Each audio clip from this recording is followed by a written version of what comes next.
여러분이 잘 아시는 그 축구 선수 손흥민 선수의 아버지 손흥정 씨가 쓴 책이 있는데요.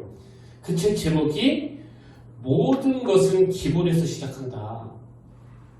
그 책에 무슨 내용이 있는가는 이미 그 책 부제에서 그 성격을 잘 설명하고 있는데요. 부제가 이렇습니다.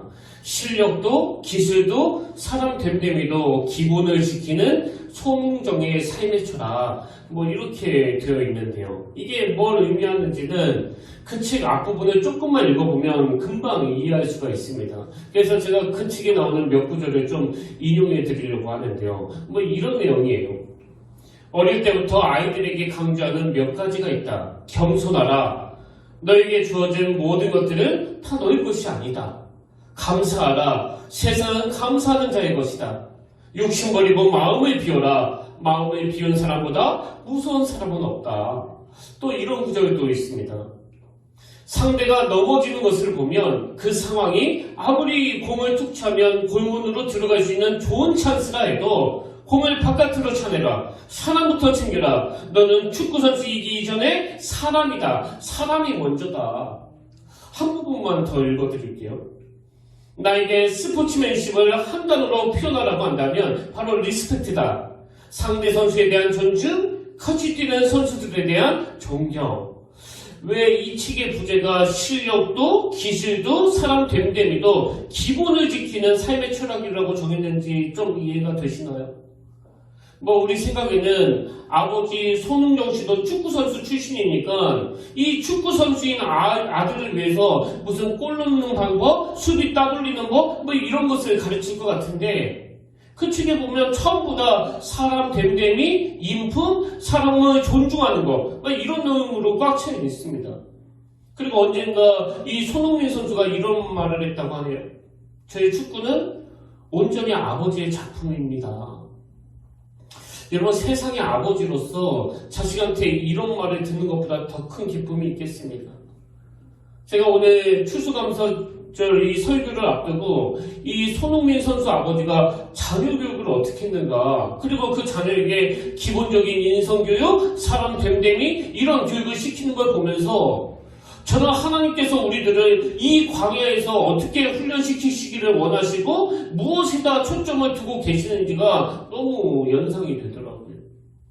여러분, 홍해를 건넌 이스라엘 백성들에게 하나님께서 하셨던 교육이 바로 이 손흥민 아버지의 생각하고 너무나 똑같으신 거 아닙니까? 오늘 본문의 배경은 그 출애굽기 15장으로 거슬러 올라가는데요.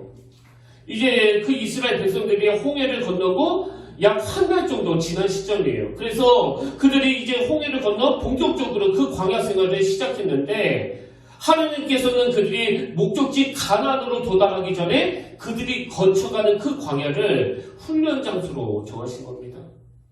그럼 왜 하나님께서는 이 광야를 훈련 장소로 정하셨느냐 하니까 여러분이 다 아시다시피 지금 이 이스라엘 백성들은요, 태어나서부터 지금까지 다 노예 아닙니까? 노예.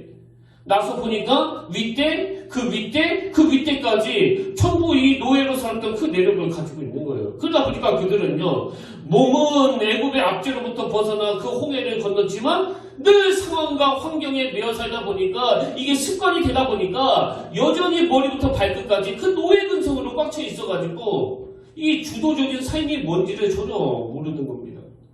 그래서 하나님께서는 목적지로 한 그 가나안에 도달하기 전에 이 이스라엘 백성들이 이 하나님의 자녀답게 주도적인 삶을 살아내고 또 인격적인 성숙을 위하여 그 훈련 장소로 광야를 택하시고 그들을 훈련시키시는데요. 근데 하나님께서 그들을 훈련시키시는 걸 딱 보면 가나안 정복을 위하여 무슨 무기 쓰는 방법, 또 적을 무너뜨리는 방법, 이런 걸 훈련시키시는 게 아니고요. 하나님의 훈련은 딱 두 가지예요. 어떤 상황에서도 전적으로 하나님만 의지하는 훈련. 또 그런가 하면 하나님 백성다운 인격 훈련, 겸손 훈련, 자족하는 훈련, 전부 다 이런 훈련입니다. 여러분, 제가 왜 이 하나님께서 시키시는 이 훈련을 묵상하다가 그 손흥민 선수의 그 아버지가 쓴 그 책이 떠올랐는지 이해가 되시겠죠? 이런 차원에서 제가 오늘 본문을 묵상하면서 참 어이없었던 게 하나 있었는데요.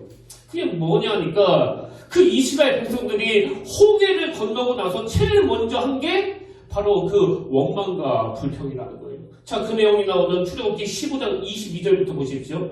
모세가 홍해에서 이스라엘을 인도하며 그들이 나와서 수르광야로 들어가서 거기서 사흘길을 걸었으나 물을 얻지 못하고 마라에 이르렀더니 그건 물이 써서 마시지 못하겠으므로 그 이름을 마라라 하였더라. 그랬더니 24절 백성이 모세에게 원망하여 이르되 우리가 무엇을 마실까 하네.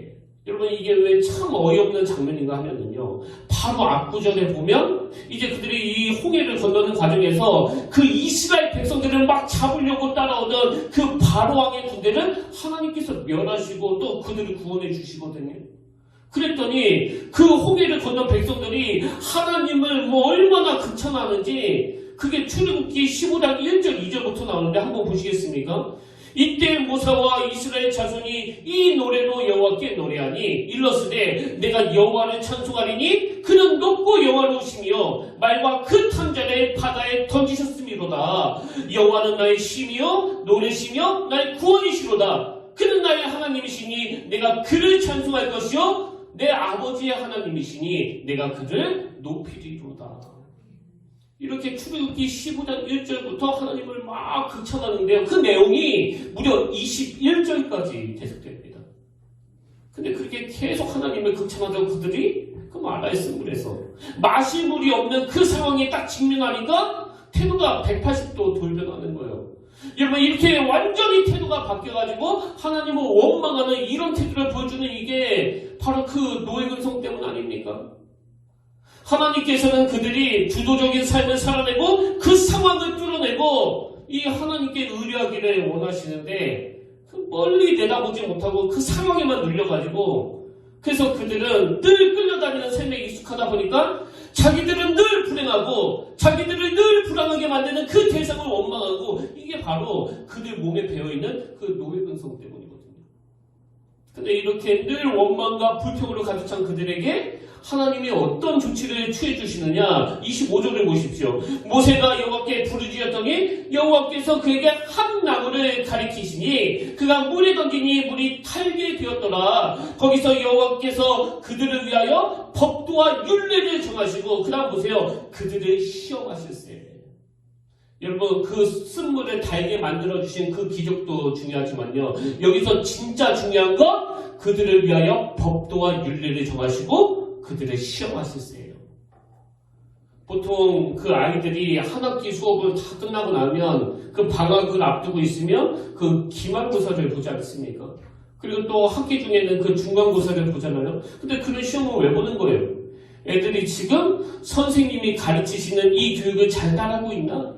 잘 이해하고 있나? 그걸 점검하기 위한 그 테스트 아닙니까? 마찬가지로 지금 하나님께서는 광야를 시험 장소로 택하셔서 이스라엘 백성들을 시험하고 계세요. 시험. 테스트를 하고 계시는 겁니다. 그래서 이 하나님의 초점은요, 이 광야가 아니에요. 목적지 가나안입니다. 하나님의 초점은 이 가나안에 입성하기 전에 어떻게 해서든 하나님을 의지하는 법을 배우고 어떻게 해서든 하나님 자녀다운 성숙한 인격으로 만들 것인가 거기에 있는데 그들은 지금 순간순간의 어떤 안락함, 순간순간의 어떤 불편함 여기에만 초점이 있다 보니까 늘 원망과 불평 속에 살 수밖에 없는 존재가 돼버린 거 아닙니까? 근데 하나님께서는 이런 그들을 배려해서 이 광야에서의 훈련을 통해서 이 노예 근성을 씻어내고 주인의식을 가지고 어떤 상황에서도 하나님만을 의지하는 이런 태도로 만들기 위하여 그들을 훈련시키기를 원하신다는 겁니다. 그리고 이 하나님의 훈련은 15장에서 끝나는 게 아니고요. 오늘 본문 16장에서도 이어지는데 자 오늘 본문 16장 1절 2절을 보십시오. 이스라엘 자손의 온 회중이 엘림을 떠나 엘림과 시내산 사이에 있는 신광야에 이르니 애굽에서 나온 후 둘째 달 15일이라 이스라엘 자손의 온 회중이 그 광야에서 모세와 아론을 원망하여 마라의 쓴물에 이어서 여기도 또 원망이 나오지 않습니까? 근데 이번에는 또 뭐 때문에 원망하는가 보니까요. 3절입니다. 이스라엘 자손이 그들에게 이르되 우리가 애굽 땅에서 고기가마 곁에 앉아있던 때와 떡을 배불리 먹던 때에 여호와의 손에 죽었더라면 좋았을 것을 너희가 이 광야로 우리를 인도해내어 이 온 회중이 줄여 죽게 하는도다. 결핍이 많은 이 광야 생활이다 보니까 배가 고프다는 거예요. 뭐 당연히 그렇겠죠. 그래서 또 이제 원망이 그 습관처럼 터져나오는 그런 상황인데요. 그랬더니 하나님께서 우리가 방금 앞에서 살펴본 15장과 쌍둥이같이 아주 똑같은 조치를 취하세요. 그게 오늘 본문 4절입니다. 그때 여호와께서 모세에게 이르시되 보라 내가 너희를 위하여 하늘에서 양식을 비같이 내리니니 백성이 나가서 인류할 것을 날마다 거둘 것이라. 이같이 하여 그 다음 보세요. 그들이 내 율법을 준행하나 아니하나 내가 시험하리라. 이렇게 하나님께서는 결핍투성인 이 광야에서 그들이 내 율법을 준행하는지 안 하는지를 테스트하기를 원하신다는 겁니다. 여러분 오늘은 그 추수감사주일 아닙니까? 제가 지난 한 주 내내 이 추수감사주일을 묵상하면서 왜 하나님께서는 11월 말에 이 추수감사주일을 허락하셨을까?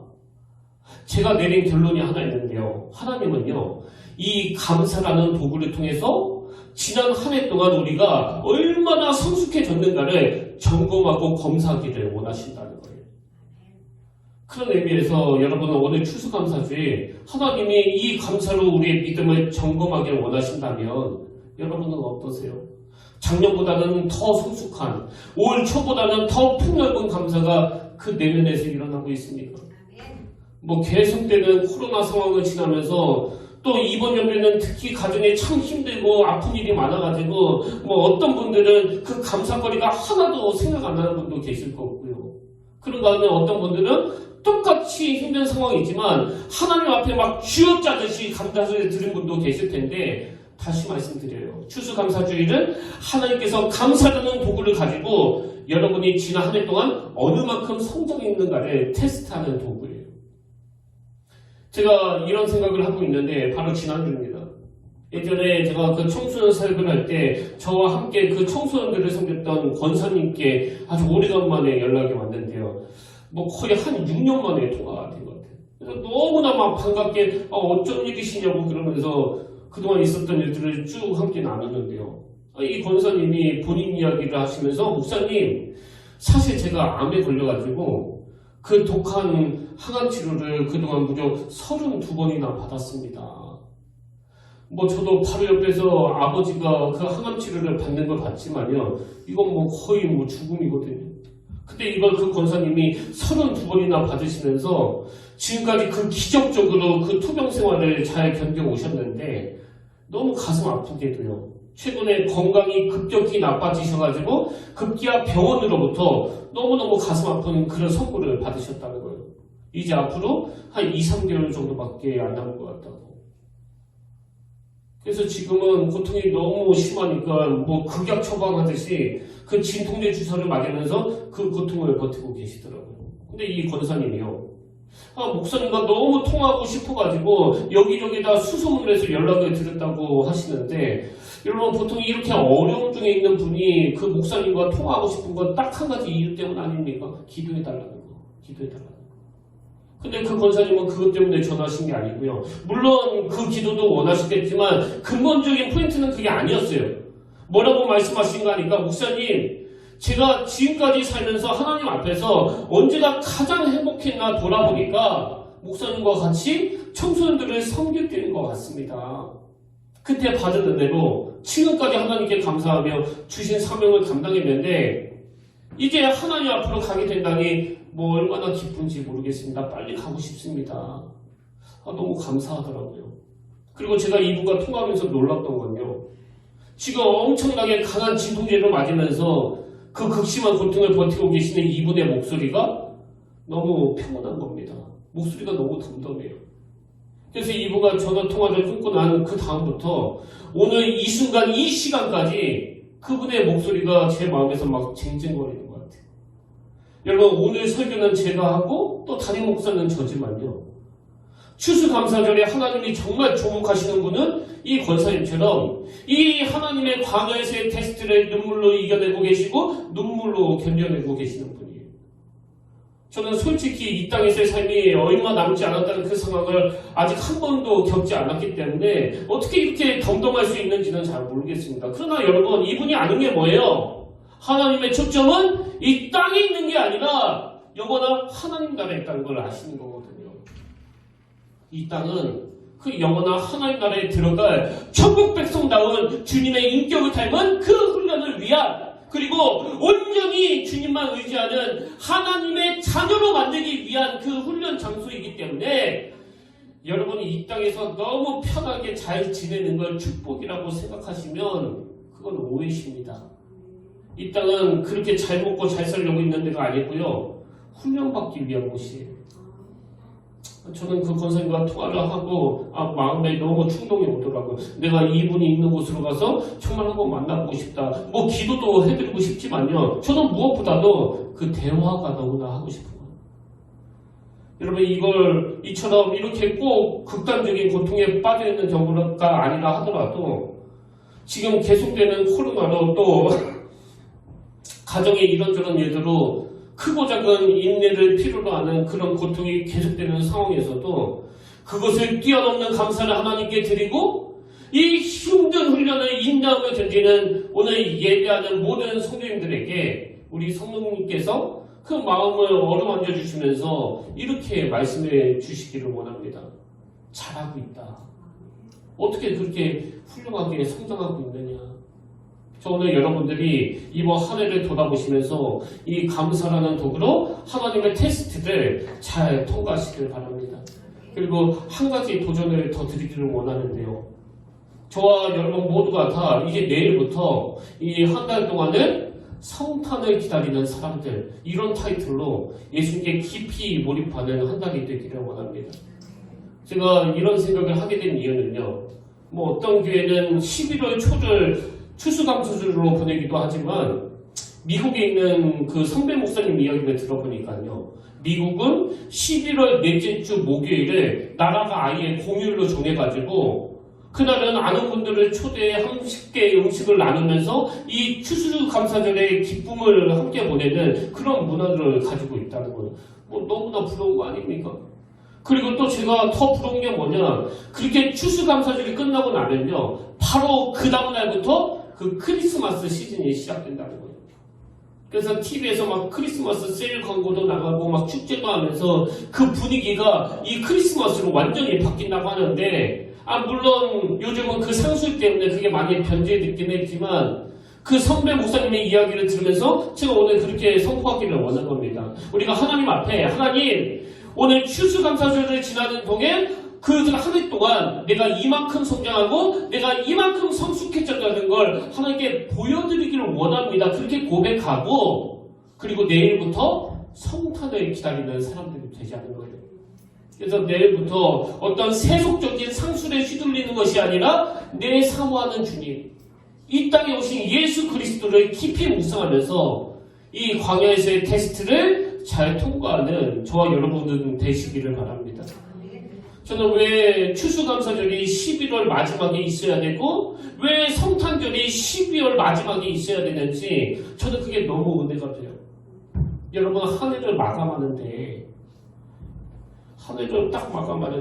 만약에 그 코로나19밖에 안 보인다면 그게 어떻게 되겠냐고.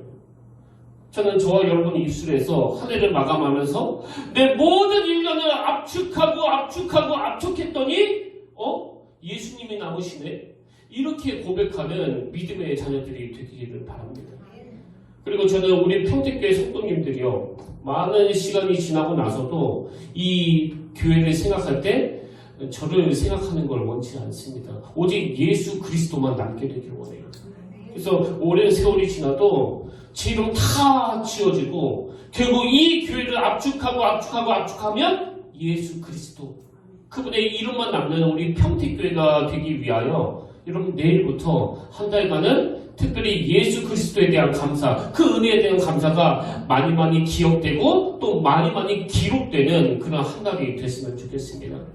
그래서 저는 오늘 우리 모두가 다 지금 다 이 나그네 인생길, 그 광야길을 걸어가고 있는데 이게 하나님의 테스트라면 이 테스트를 잘 통과하기 위하여 하나님으로부터 너는 합격이야, 너는 많이 성장해서 이런 평가를 받아내기 위해서 우리가 오늘 본문을 중심으로 우리가 꼭 점검해야 될 그 몇 가지 잣대를 제가 말씀드리고 싶은데요. 여러분 우리가 하나님의 테스트를 통과하기 위해서 첫째로 뭘 점검해야 되느냐? 제일 먼저 근시안적인 삶의 태도를 돌아보셔야 된다는 겁니다. 우리 자신의 근시안적인 삶의 태도. 제가 이 근시안적 이걸 국어사전에서 찾아보니까 이렇게 설명하더라고요. 앞날의 일이나 사물 전체를 보지 못하고 눈앞의 부분적인 현상에만 사로잡히는 거. 이게 근시안적이래요. 지금 이스라엘 백성들의 모습이 딱 이 모습 아닙니까? 하나님은 지금 원대한 꿈을 가지고 그 멀리 가나안을 염두에 두고 계시는데 그 백성들은 그저 코앞에 있는 거, 그저 눈앞에 있는 거. 그래서 맨날 그들은 일희, 뭐 오전에 기뻤다, 오후에 우울했다. 그리고 이게 바로 우리의 모습들 아닙니까, 이게? 그 왜 이렇게 아무것도 아닌 일에 그렇게 온 천하를 어제것처럼 막 기뻐했다가 또 아무것도 아닌 일에 그렇게 슬퍼하고 우울해하느냐? 왜 그렇다고요? 이게 영적으로 근시안적인 눈을 가졌기 때문이에요. 최근에 나온 책 중에 50에 있는 논어 이런 책이 있는데요. 저는 그 책에서 참 의미 있는 문장 하나를 발견했습니다. 임무, 원료, 필류, 근우. 이게 무슨 뜻이냐? 멀리 생각하지 않으면 늘 가까이에 근심이 있다. 한 번 더 들어보실래요? 멀리 생각하지 않으면 늘 가까이에 근심이 있다. 저는 이 문장 중에서 임무 원료할 때 원료라는 이 단어를 한 주 내내 굉장히 많이 묵상하고 또 주목했는데요. 원료 이게 무슨 뜻이냐 하니까 먼 앞길까지 혹은 먼 앞일까지 미리 잘 헤아려 생각함. 자녀 교육에서 필요한 게 바로 이 원료 아닙니까? 원료. 무슨 수능 점수만 잘 받으면 그 인생이 끝나는 것처럼 생각하는 이 원료가 없는 자녀교육 때문에 지금 수많은 아이들이 그 대학에 들어가서도 막 방황하고 있는 거 아닙니까? 그래서 원료, 앞일을 생각하면서 미리 잘 헤아려 생각해야 된다면 여러분 광야는 이 땅은 최종 목적지가 아니고 거쳐 지나가는 곳이라는 그 사실을 여러분이 꼭 기억하셔야 돼요. 그리고 나그네 인생인 우리는요, 항상 시편 37편 7절 말씀, 여호와 앞에 잠잠하고 참고 기다리다. 여호와 앞에 잠잠하고 참고 기다리다. 자기 길이 형통하며 악한 길에 이르는 자 때문에 불평하지 말지어다. 왜 그렇습니까? 이 땅이 우리의 최종 목적지가 아니기 때문이에요. 그런가 하면 두 번째로 점검해야 될 잣대가 있는데요. 여러분, 과거에 매여 사는 삶의 태도, 이걸 점검하셔야 됩니다. 내가 과거에 매여 살고 있는 건 아닌가? 지금 이스라엘 백성들이 하나님을 막 원망하면서 3절에서 뭐라고 얘기하는가 보니까요. 이스라엘 자손이 그들에게 이르되 우리가 애국 땅에서 고기가마 곁에 앉아있던 때와 떡을 배불리 먹던 때에 여호와의 손에 죽었더라면 좋았을 것을 누가 들으면요. 그 이스라엘 백성들이 애굽의 왕족인 줄 알 거예요. 아니 그들이 언제 애국 땅에서 고기 가마 곁에 앉아가지고 그렇게 배불리 먹는 삶을 살았냐고요. 아니 그들이 제발 그 노예 생활에서 벗어나게 해달라고, 제발 이 고통에서 나가게 해달라고 절규하는 그 입술로 어떻게 이런 말도 안 되는 과거를 그리워하는 노래를 부를 수 있느냐는 거예요. 여러분 지금 그들이 왜 그런 거예요? 과거에 매여 사는 거예요. 과거에. 여러분 이렇게 과거에 매여 사는 그 사람에게 특징이 하나 있는데요. 그게 뭐냐? 그런 사람들은 현재를 미워하는 삶의 태도를 가지고 있다는 겁니다. 그래서 맨날 그 옛날이 좋았다는 거 아닙니까? 옛날이. 오늘도 이제 내일이 되면 옛날이 되는데 그 오늘도 내일이 돼야 좋다는 거예요. 무슨 말인지 아시겠습니까? 이 현재를 미워하는 태도. 그래서 요즘 청년들은 어른들이 자꾸 나 때는 그런 말을 싫어한다고 하는데 뭐 청년들이 싫어하지 않더라도 자꾸 그런 말 하시면 안 되는 거예요. 왜? 사실은 우리가 지금 과거에 속고 있는 거거든요. 과거가 뭐가 좋습니까? 과거가. 여러분 영어로 프리젠트가 다 아시잖아요. 그 단어. 영어로 프리젠트가 선물 이런 뜻도 갖고 있지만 현재의 이런 뜻도 갖고 있는 단어 아닙니까? 전 너무나 기막힌 단어라고 생각해요. 여러분 오늘이 선물이에요. 오늘이 좋은 겁니다. 100세 넘어 사시는 그 김영석 교수님의 말씀에 의하면 인생 중에서 제일 좋은 때가 언제냐 그러니까 65세. 그때부터 좋았다고 말씀하시더라고요. 여러분 제가 정말 부탁드리는데요. 과거에 속지 마세요. 그건 착시현상이고 그 착각일 뿐이에요. 지금이 좋은 겁니다. 지금이. 이번 8월 달에 저희 아버지가 돌아가시고 나서 바로 2달 있다가 저희 이모부도 그 하나님의 부르심을 받으셨는데요. 저희 이모부는 감리교회에서 오랫동안 목회하시고 또 은퇴하시고 나서도 그 중국 선교사로 있으면서 꽤 많은 활동을 하셨던 분이거든요. 근데 한 번은 저희 이모가 저한테 전화하셔서 그 이모부 짐 중에서 아직 치우지 못한 짐이 있는데 김 목사가 와서 좀 치워줬으면 좋겠다. 그래서 제가 가서 그 치우지 못한 짐이 뭔가를 보니까요. 그 이모부가 생전에 받으셨던 그 상패들이에요. 상패들. 뭐 어떤 거는 크리스탈로 되어 있고 또 어떤 거는 돌로 되어 있는데 뭐 얼마나 무거운지 그거 다 치우느라고 제가 고생을 좀 했거든요. 제가 지금 무슨 말씀을 드리고 싶으냐. 과거의 어떤 영광, 과거에 이루었던 어떤 성과 그런 것들은 하나님 앞에서 하나도 중요하지 않다는 거예요. 무슨 공로패, 무슨 감사패 그게 도대체 뭐가 중요합니까? 내가 지금 하나님께 공헌하고 있느냐가 중요한 거지. 여러분 저는 정말 우리가 과거에 매여 살지 않기 위하여 오늘의 감사를 회복하기 위하여 사도 바울처럼 이전 것은 지나갔으니 보라 새 것이 되었도다. 이 과거에 눈길을 돌리지 않는 그리고 오늘 이 현재가 하나님이 우리에게 주신 고마운 선물임을 기억하는 귀한 성도님들 되시기를 바랍니다. 그래서 저는요 누가 저에게 20대 때로 다시 돌아간다면 30대 때로 다시 돌아간다면 뭘 하고 싶냐고 그렇게 물으면요 아니 그 무슨 소리냐고 지금이 얼마나 좋은데 내가 왜 그 시절로 돌아가느냐고 그러거든요. 저는 정말 그 시절로 다시 돌아가고 싶지 않습니다. 아니 그 서툴고 미숙하고 그 철없었던 그때로 왜 돌아갑니까? 이게 하나님 앞에 테스트예요. 테스트. 그리고 아마 세 번째로 점검해야 될 게 하나 더 있는데요. 그게 뭐냐? 사람만을 상대하는 삶의 태도. 이게 참 미숙한 거예요. 사람만을 상대하는 삶의 태도. 저는 출애굽기 15장 말씀 중에서 마음에 이렇게 사진처럼 간직하는 장면이 하나 있는데요. 그게 어떤 장면인가 하면 자 출애굽기 15장 24절 25절에 보십시오. 백성이 모세에게 원망하여 이르되 우리가 무엇을 마실까 하며 여러분 이 장면을 한번 그려보세요. 그려지십니까? 지금 이스라엘 백성들은 누구를 집중하고 있어요? 모세를 집중하고 있는 거예요. 모세만. 그 이스라엘 백성들이 왜 모세를 원망합니까? 이 모세에 대하여 기대가 많다 보니까 늘 원망하는 거 아닙니까? 그래서 제가 종종 여러분한테도 저한테 너무 기대하지 마시라고 말씀을 드리는 건요. 원래 인간은 존경의 대상이 아니고 실망할 수밖에 없는 존재이기 때문이에요. 이렇게 이 이스라엘 백성들이 모세를 집중하고 있는데요. 근데 25절에 보니까 모세는 누구를 집중하는 거예요? 여호와께 부르짖었더니 하나님께 집중하는 거예요. 하나님께. 이 시선의 차이를 아시겠습니까? 그랬더니 하나님이 그들을 어떻게 대하시느냐? 오늘 본문 2절부터 보십시오.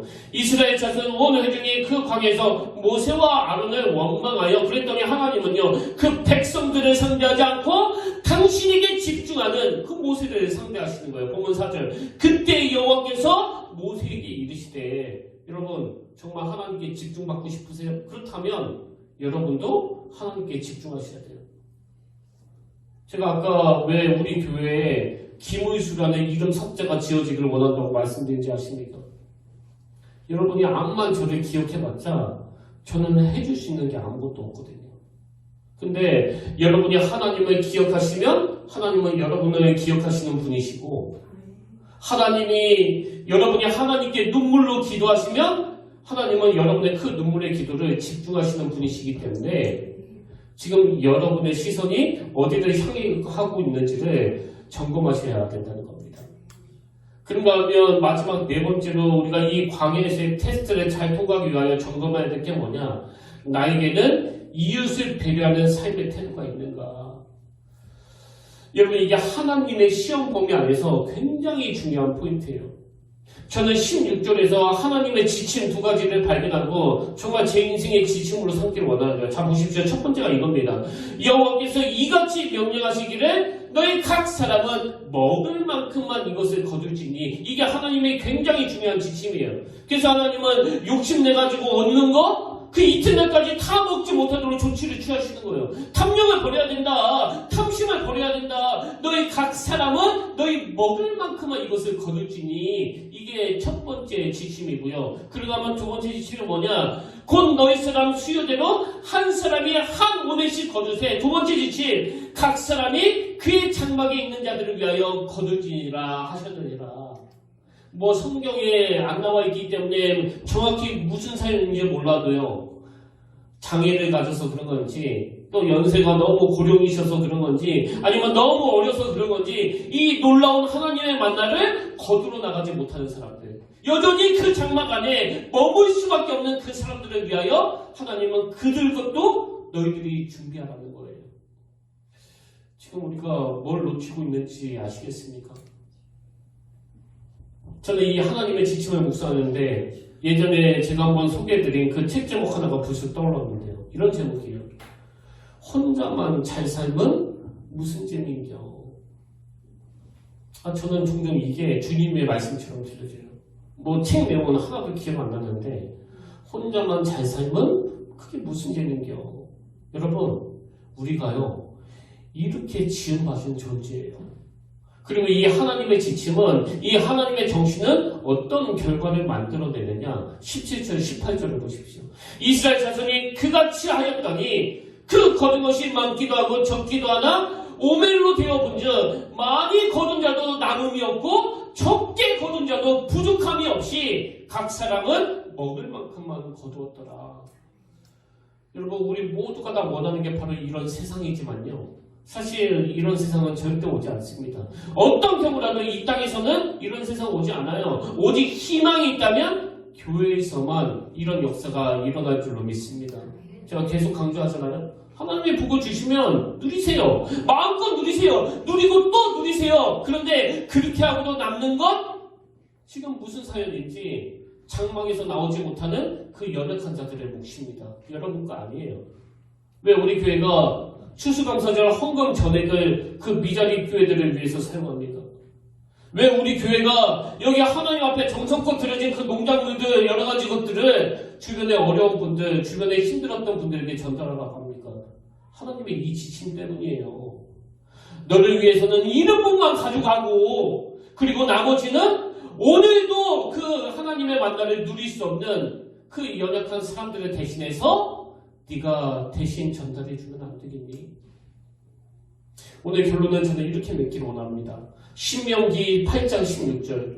내 조상들도 알지 못하던 만나를 광야에서 너희에게 먹이셨나니 이는 타 너를 낮추시며, 잘 들어보세요, 이는 타 너를 낮추시며 너를 시험하사 마침내 너에게 복을 주려 하심이었느니라. 여러분, 오늘 광야에서 테스트하시는 하나님이 마침내 너에게 복을 주려 하심이었느니라.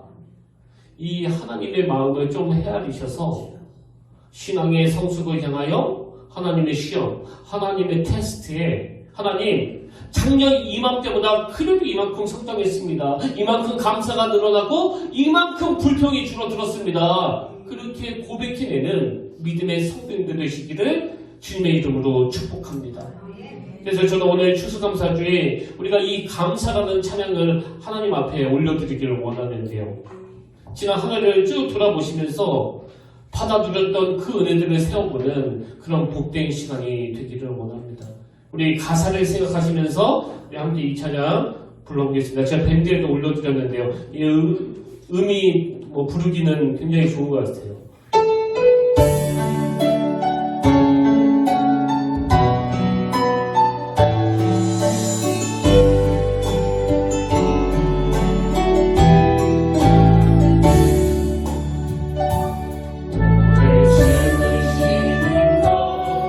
감사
모든 것 감사 주님 감사해요 주님 감사해요 내가 여기까지 온 것도 은혜입니다 주님 감사해요 주님 감사해요 나를 사랑하신 제 사랑 감사한 주님 감사해요 주님 감사해요 내가 여기까지 온 것도 은혜입니다 주님 감사해요 주님 감사해요 나를 사랑하신 주 사랑 우리 다시 한번 찬양합니다 오늘 숨으시는 것 감사 나를 구원하신 것 감사 내 뜻대로 안 돼도 주가 인도하신 것 모든 것 감사 내게 주신 모든 것 감사 때로 나눠가신 것 감사 내게 돌아주셔서 주께 알게 하신 것 모든 것 감사 주님 감사해요 주님 감사해요 내가 여기까지 온 것도 은혜입니다 주님 감사해요 주님 감사해요 나를 사랑하신 제 사랑 감사합니다 오늘 숨을 쉬는 것 감사 나를 구원하신 것 감사 내 뜻대로 안 돼도 주가 인도하신 것 모든 것 감사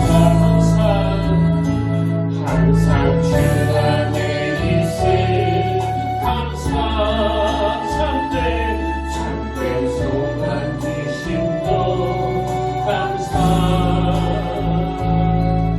나 같은 사람도 자녀 삼아주신 것 모든 것 주님 감사해요 주님 감사해요 주님 감사해요 내가 여기까지 온 것도 은혜입니다 주님 감사해요 주님 감사해요 나를 사랑하신 주 사랑 감사합니다 아멘 하나님 아버지 추수감사절이 이 감사로 매기로 한 우리의 성장을 점검해 보시는 하나님의 테스트라는 사실을 깨우쳐 주시니 감사합니다.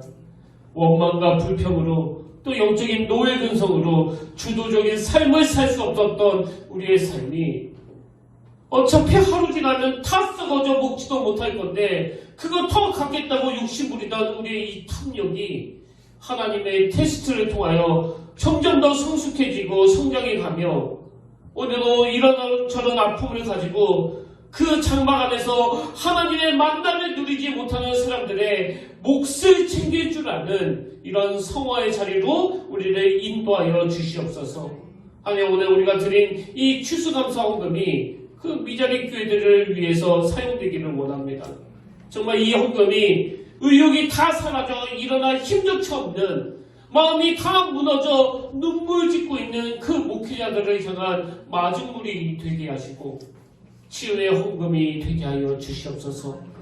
또한 오늘 주님께 드리고 싶어도 드릴 수 없는 그 성령님들의 눈물을 닦아주시고 이미 너는 풍성히 내게 헌신하며 바쳐놓으라고 위로해 주시는 그 귀한 예배가 되게 하여 주시옵소서.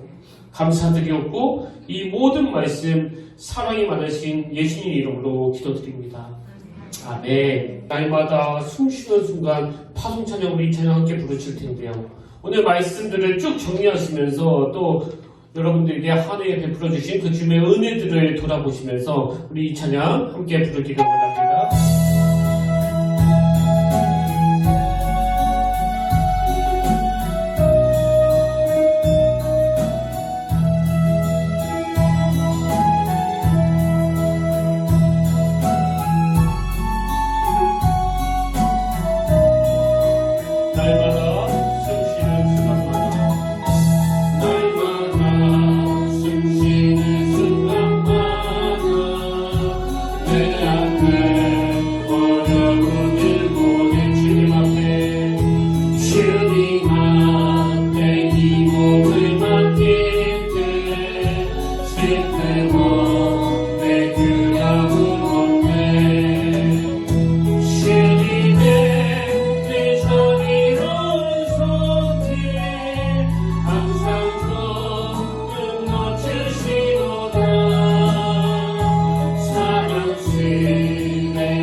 내 조상들도 알지 못하던 만나를 너에게 먹이셨나니 이는 타 너를 낮추시며 너를 시험하사 마침내 너에게 복을 주려 하심이었느니라. 살아계신 하나님 아버지, 하나님을 알지 못하는 사람들은 이 땅이 목적지요, 이 땅이 마지막입니다. 그래서 어떻게 해서든지 이 땅에서 행복하려고 그렇게 발버둥 치면 칠수록 더 깊은 늪에 빠져들어가는 참 많은 경우들을 바라보는데, 하나님 오늘 이 근시안적인 우리의 눈을 고쳐주셔서 그저 눈앞에 있는 것만 보며 일희일비하는 것이 아니라 주님의 시선을 따라 멀리 영적인 가난을 바라보며 이 땅에서의 고된 훈련들은 주님의 인격을 담게 하려는, 그리고 온전히 하나님만 의지하게 하려는 그 하나님의 훈련이라는 사실을 기억하고, 아버지 내일부터 우리 모두가 다 성탄을 기다리는, 우리 주 예수 그리스도를 기다리는 사람들이 되게 하여 주시옵소서. 온전히 예수 그리스도를 목말라 기다리는 이 한 달 동안 주님의 어떤 신령한 복을 허락해 주실지 기대하고 또 사모하면서 그렇게 힘을 얻어 달려가는 이번 한 주간, 또 남은 2022년도 되도록 주님 인도하여 주시옵소서. 이제는 우리 주 예수 그리스도의 은혜와 하나님 아버지의 다음없는 사랑과 성령님의 감동, 감화, 위로교통 충만하심의 역사가 오늘 감사를 재료로 우리를 점검하며 테스트하시는 하나님의 깊은 뜻을 헤아리며 작년보다 많이 성숙해졌다는 이 평가를 목말라 갈망하며 은혜를 구하며 예배하는 모든 주의 자녀들 머리 위에 지금부터 영원토록 함께 하시기를 간절히 축원하옵나이다.